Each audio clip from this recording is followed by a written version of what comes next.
So it's very unhelpful, but it's not a new thing. The Russians really did a lot of things behind the scene to bolster Milosevic, who thankfully died in The Hague. I mean, I guess, you know, the trial didn't completely complete to an end, but he was basically brought to justice, but not with the help of the Russians. The Russians behind the scenes were probably giving technical support to the Serbians in trying to fight off the U.S.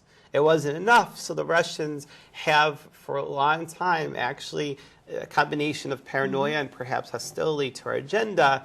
And actually, part of what's going on in Georgia is payback over Serbia and Kosovo. The Russian government and much of their people, unfortunately, believe that our actions against the Serbs were unwarranted and an act of hostility against their Serbian. So are you saying that's payback time, and that the paranoid thinking that you're talking about is what's good for the U.S. is bad for Russia and vice versa? As the Tribune editorial said, it was a very good one this Monday. It was an excellent one. Definitely, there is this zero-sum game. And while Putin accuses us of having a Cold War mentality, you know, that's the case of, I believe the expression is the pot calling the kettle black. Clearly, he has a very Cold War mentality. But aren't they vulnerable to opinion and pressure? Russia, if they're paranoia, they still want to look good with the allies and with everybody around the world. And how is this making Russia look? And I'm wondering if Russia's going to come back and say, well, the United States invaded Iraq, so we can invade Georgia. Do you think we'll get that? We'll get that. I just get hear Putin saying that. Well, Putin has said this, in fact, in the last couple of days. But everything that the Russians are saying, for the most part, is very duplicitous in nature. Some of the forces attacking Georgia were peacekeepers sent over a decade ago by Russia to help contain the fighting. And the fighting between the separatists and the Georgians, this was incited and triggered by the Russians. They are the ones providing the arms to the separatists. And friendly neighbors do not arm separatists in their neighboring states. You know, if you think, for example, in the case of Northern Ireland, that was East Germany under Soviet sponsorship, and the Libyans who gave the Irish Republican Army. Unfortunately, what happens in that kind of situation is, yes, some of the people you're supporting are terrorists, but it exasperates the ethnic enmity between the peoples. So it helped, effectively the East Bloc and Libyan supported the Irish Republican armies helped create this hostility between Catholics and Protestants in Northern Ireland. And that's what we're seeing in Georgia, too. But Michael, what do you think, being a foreign policy analyst, what do you see happening in Georgia right now and Russia? What do you think is going to happen between those two countries? Well, this is just very, very bad. Georgia is a country that sent 2,000 troops to support us in Iraq.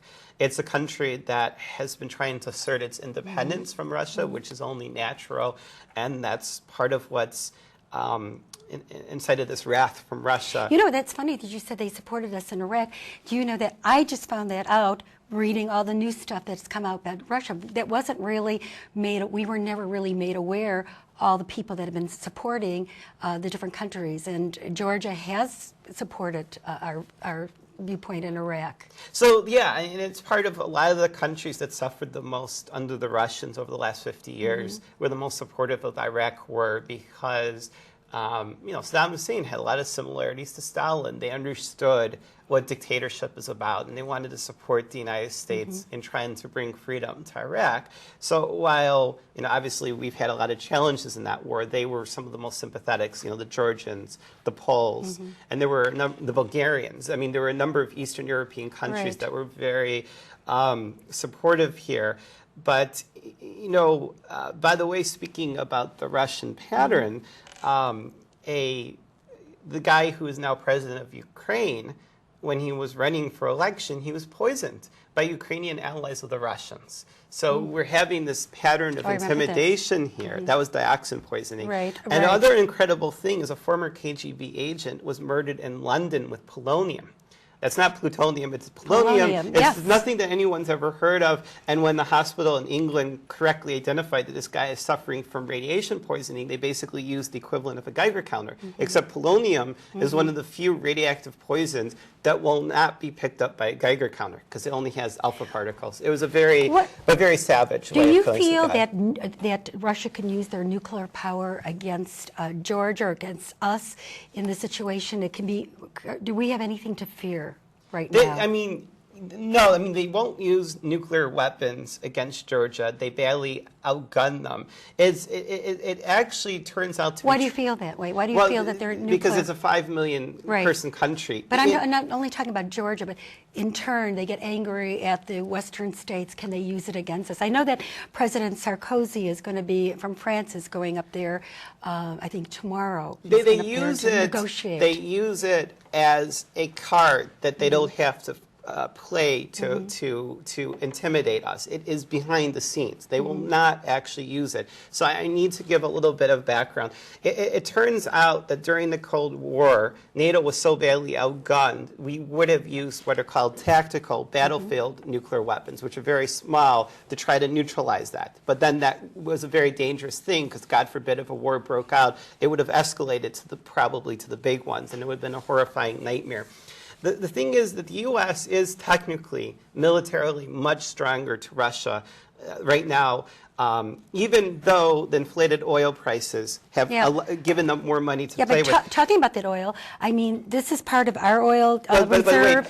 But here's the problem with the Russian nuclear arsenal that people do need to understand. Okay, it's then address the oil. It's never used directly, but the problem is the number of missiles, which are very high-speed missiles, intercontinental missiles they have, is ultimately a major deterrent on the part of the Russians, because I don't think that we basically, and this was something that was true throughout the Cold War, is that we basically avoided a direct war with them at almost any cost because of that nuclear arsenal. And while their military no longer, in a conventional standpoint, holds up to the United States, this is just a background understanding, we still can't do anything, and we basically won't for decades, to protect against their nuclear arsenal. It would be a horrifying, it's still pretty close to mutually assured destruction. Do you feel that their nuclear system is as sophisticated as our system, or? No, it's not, but they would be able to inflict a lot of damage on us, and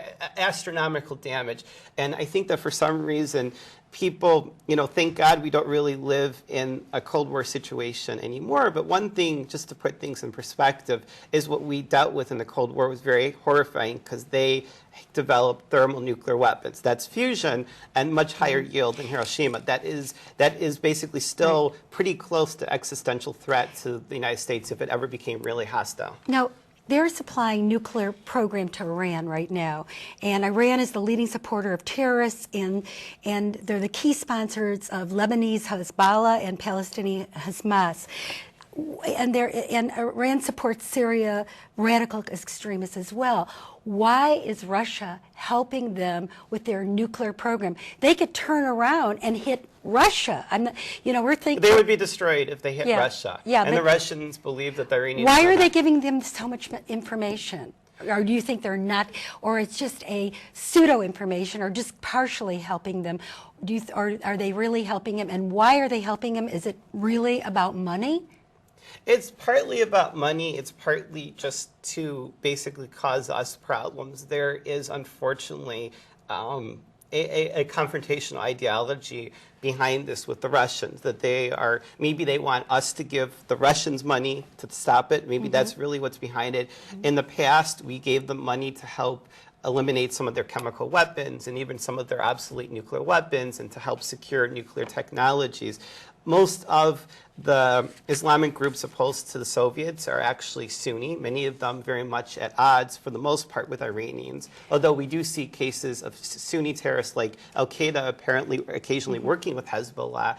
Iran is very close to Russia, and they have a lot of reasons to continue geographically to be very concerned about each other. So Iran is actually a problem for Russia, and Russia is a problem for Iran. That was true when Iran was a pro-American country. But why are they supplying them with so much information? It's money. It's also probably trying to use it as leverage against us, maybe also because they believe that our loss is their gain, that if they undermine American interests in the Middle East, they will strengthen their own interests. The Syrians were, in fact, a major Soviet client state during the Cold War. So I think that's a big part of it.